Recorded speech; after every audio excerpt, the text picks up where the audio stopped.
Well, first and foremost, thank you for joining us. Appreciate it. Thank you. Thanks for having me. It's an honor.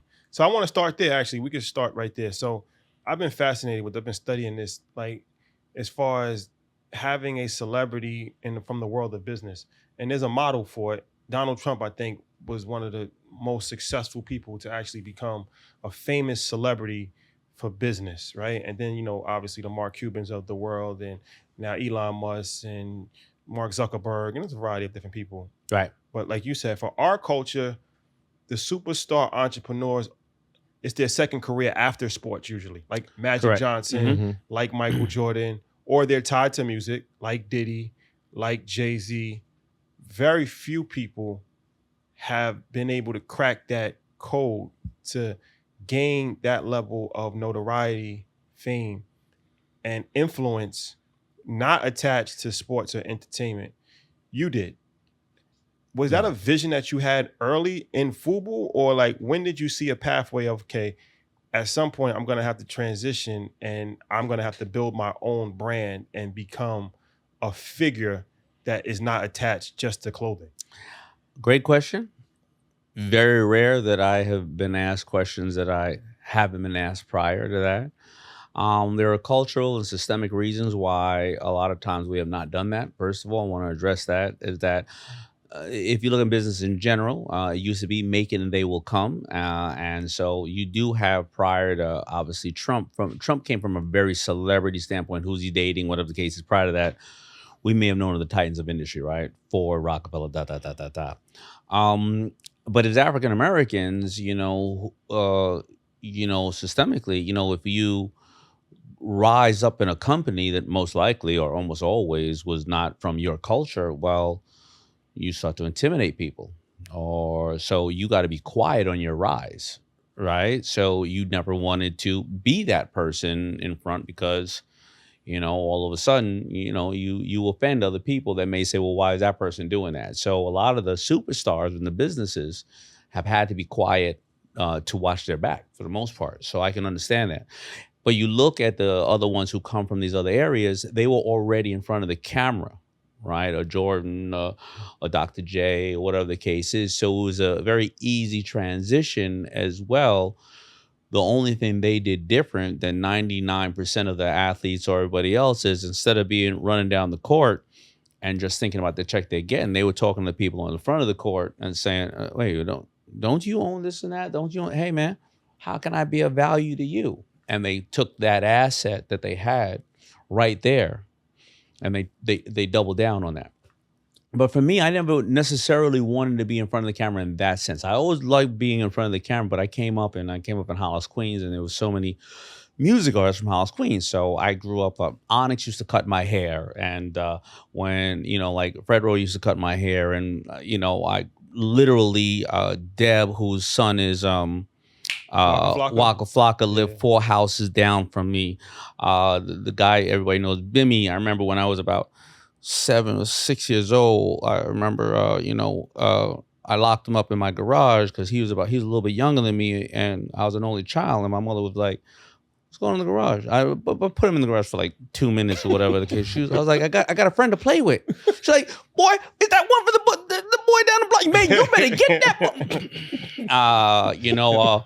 I was going on tours at 14, 15 years old, and I was like, I'm going to be the biggest in fashion. My other buddy was like, I'm going to be the biggest in music. I'm going to be and the other buddies, like 3 or 4 of us, I'm going to be the biggest in videos. And one of my dudes was like, I'm going to be the biggest drug dealer. Well, that was me, Hype Williams, Irv Gotti, and Jimmy? No, and my boy Alfred, who they made the movie Belly about, who literally just came home after 27 years. So we all Belly hit about him? Which character? DMX character? Or not? DMX. So I grew up in this world, but also seeing LL and all them and not knowing LL really well. But of course, when you grow up there, well, Mookie's his bodyguard. And you go on these tours and you go when they're in Troy, New York or Poughkeepsie, you roll up there in the car, the train, however you can get up there. And I started to see them, but I saw their personal life was like, if L's at a restaurant, he's arguing with his wife. Somebody's coming shoving a piece of paper in his face, and they could be having an argument. And I never wanted that level fame to the most part. But as my partner and I came out with Fubu, I did want some acknowledgement. I wanted to make sure that we were known and we marketed ourselves, so we didn't have to be at the mercy of managers and everybody else need a brown bag to get their man, shoot a campaign. And then I transitioned and said, I do want to be the face of business in a sense, but I was thinking more like when we grew up, like a Walter Cronkite, like a newscaster, Mhm. and you see a newscaster, something like that, walk down the block, and you don't go crazy, right? And so I went onto the show called Shark Tank, and I didn't think it was going to be a cultural phenomenon. Well, actually, I didn't even think Shark Tank was going to work. And I know you've interviewed my man a couple of times, but it really, Mark Cuban is the one who pushed it over the edge and got it to actually get picked up after the third season when they were going to close it down. Because truth be told, all these other and many of them have been on there after that. All the other celebrities were saying, I'm not going to go on a show where I don't know who a Daymond John is, Barbara Corcoran, all these people. I'm too big to go on that show. I need my own show.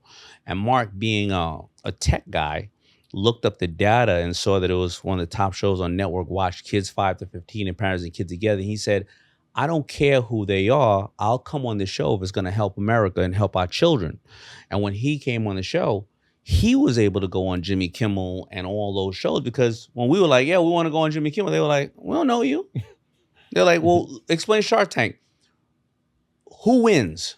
Do they get dumped in the pool of sharks? Is it Shark Week? We couldn't explain it. Shark Week. But it was Mark Cuban that moved it over the level. So anyway, long story short, I didn't expect to be here in that sense, being, on a very popular culture show. And it's just been a blessing, though, because I get to invest in other people's dreams, and people walk up to me and all they want to do is share with me their ideas because they just want to feed their family. So the TV was the thing that really pushed you over the edge to become the celebrity figure.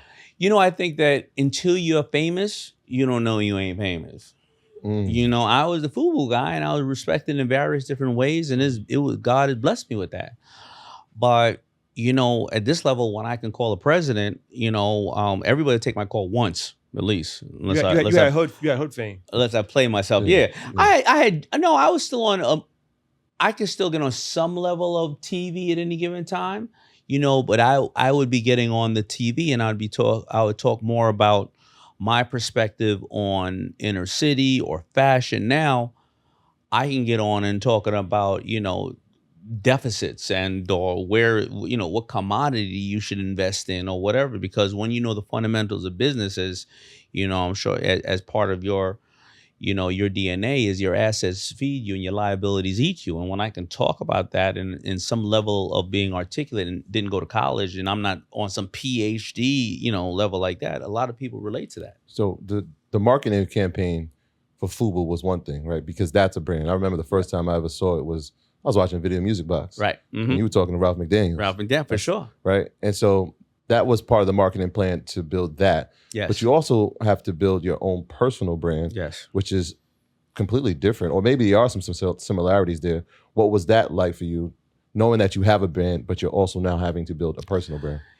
I think everybody faces being held in a box, right? And as you build your personal brand, you have to break down the barriers. And even the people that know you and love you and respect you will often say, I don't think that's you.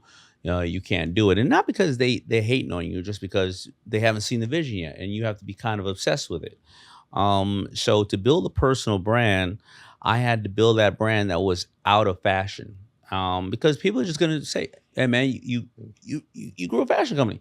Want to hear more about fashion, right? And if I say, I want to talk about angel investing, but you don't have anything else, how do you know?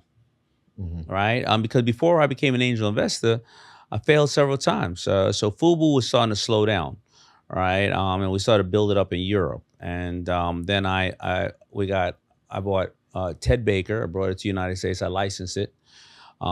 I failed at it because they wanted to do retail stores. I failed at that. I bought Kappa, the soccer company. They were like, man, soccer's going to take off in the United States. Yeah, it's taking off now. What are we, 2023? Kappa, the Kappa? Yeah, the back-to-back people on it. Yeah. You own Ted Baker? No. I licensed it, I gave it back because I failed at it. I was never a retail store operator. Kappa, I got in 1999. failed at it, right? Because nobody wanted a whole Kappa outfit. They wanted their Ireland or their, they wanted one team, right? Then I got a company called Heatherette. I failed at it. Another company called Married to the Mob, failed at it. And then I brought Coogee out of bankruptcy. Also Etonic. I bought Etonic. Wow. And so I started to push Coogee out in a big way. But the way that I really got it out, I got it on, Ross and all these guys and girls. But I also, there was these 3 young girls out of California who was coming out with a clothing store, and I was in charge of being their product integration person. And I walked these girls around the entire city. And I said to all my people, like the people who will have big brands, hey, these girls are going to be big. Nobody believed me. $75,000. You can put all your clothes in their show the whole year. They were like, I don't know what a Kardashian is. They're never going to be anybody. Daymond, you're wasting your money. You're wasting your time. So I just put Coogee in the first 3 seasons of their show, and it was out of here, So, a lot of different things. But then people knew me then as somebody who was an angel investor, because I started acquiring different companies and not stressing that I only needed to build just FUBU, because I knew that fashion comes and goes. These things happen simultaneously. FUBU, you still have FUBU. Yeah. You're acquiring other brands to add to the Yeah, I still portfolio. have FUBU. So what I was doing is I'm just basic common sense analytical person. I knew that if you really look at all the brands in the market, there's very few. Maybe Nike and Louis Vuitton are the unicorns. But when I got into the market at first in the early 90s, Levi's was doing 18 billion.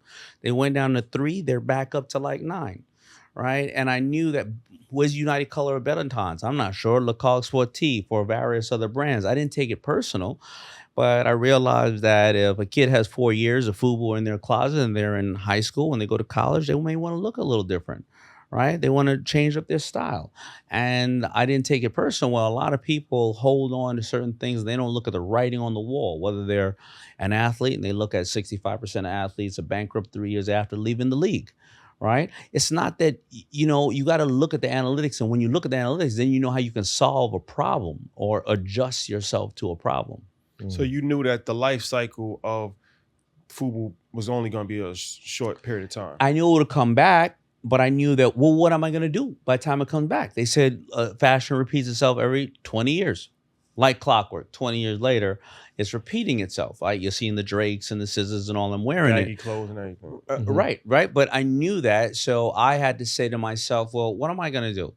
Well, I knew that it's going to last 4 years. I'm on a 9th year of a 4-year run, right? 3 years ramping, I said, all right, well, let me keep placing it in Europe and all these other countries. Let me start making other looks, because let me make suits and bedding, because if you see the big logo out there for a long period of time, I can make 20,000 shirts with a huge logo. It's gonna look like 1 million shirts, or I can make 1 million shirts or 1 million suits with no logo, and I'll still be as effective, retain more, and not push down the value of the company, right? So, you just got to, everything is really simple to understand. It's just how do you operate and turn around, and pivot.